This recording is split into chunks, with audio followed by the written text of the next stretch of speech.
روشنی کے سفر کے نئے ولاگ میں آپ اپنے میزبان آفتاب احمد خان زادہ کے ساتھ ہیں۔ سب سے پہلے میری آپ سے درخواست ہے کہ میرے اس چینل کو سبسکرائب کریں، ویڈیو پسند آئے تو شیئر ضرور کریں۔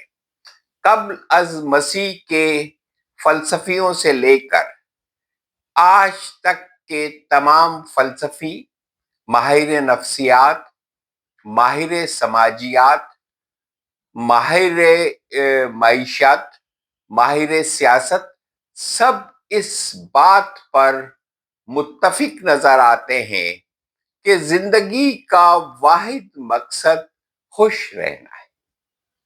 جو خوش ہے وہ زندہ تصور کیا جاتا ہے، اور جو خوش نہیں ہے وہ ایک زندہ لاش کے علاوہ کچھ نہیں ہے۔ اگر آج پاکستان کے لوگ جو تیزی کے ساتھ پاکستان سے ہجرت کر رہے ہیں، اس کے پیچھے جو سب سے زیادہ بنیادی چیز ہے وہ پاؤنڈ، ڈالر یا یورو نہیں ہے، اس کے پیچھے خوش رہنا ہے۔ یہاں ہر آدمی کے چہرے پر آپ کو ایک بات صاف صاف نظر آتی ہے: ناخوشی، مایوسی، بددلی۔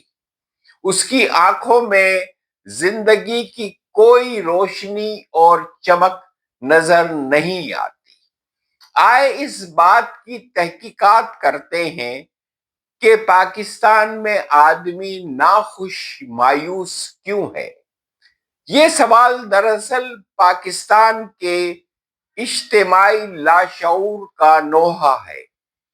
یہ صرف معیشت یا سیاست کا سوال نہیں، یہ انسان کے باطن کی شکست، عزت کی پامالی اور امید کے قتل کا سوال ہے۔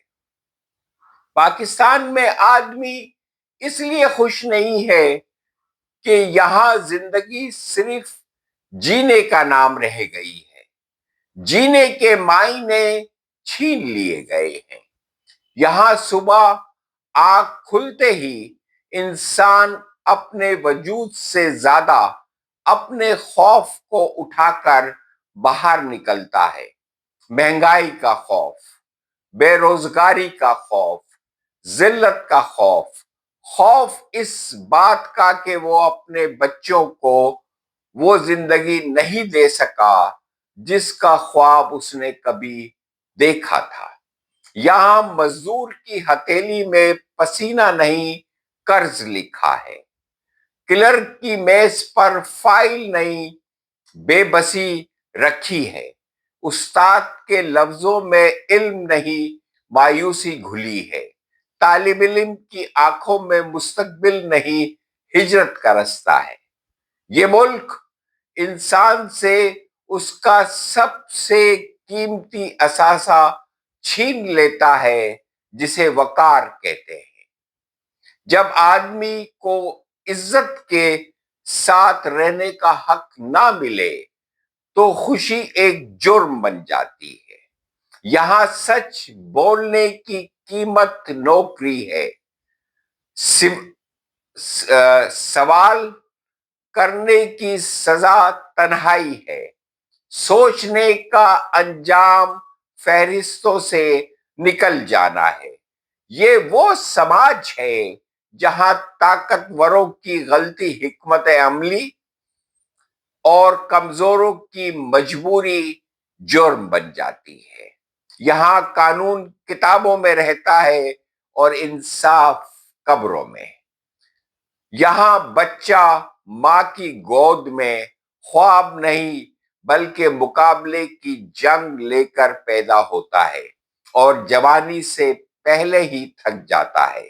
یہاں مرد کو رونا نہیں آتا کیونکہ رونے کا حق بھی مہنگا ہے، اور عورت کو ہنسنے کی اجازت نہیں کیونکہ ہنسی پر بھی شبہ کیا جاتا ہے۔ یہاں مذہب روحانی تسلی کی بجائے خوف کا ہتھیار بن چکا ہے۔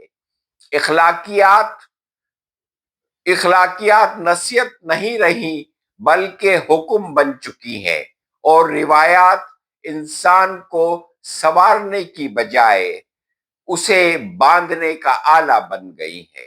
یہاں ریاست ماں نہیں محتسب بن گئی ہے، اور سماج باپ نہیں بلکہ جج بن چکا ہے۔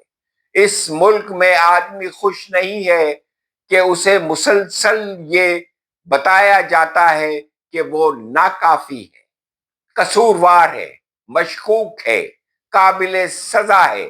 یہاں کامیابی بھی خوف کے ساتھ آتی ہے کہ کہیں چھن نہ جائے، اور ناکامی بھی جرم کے ساتھ کہ کہیں رسوا نہ کر دے۔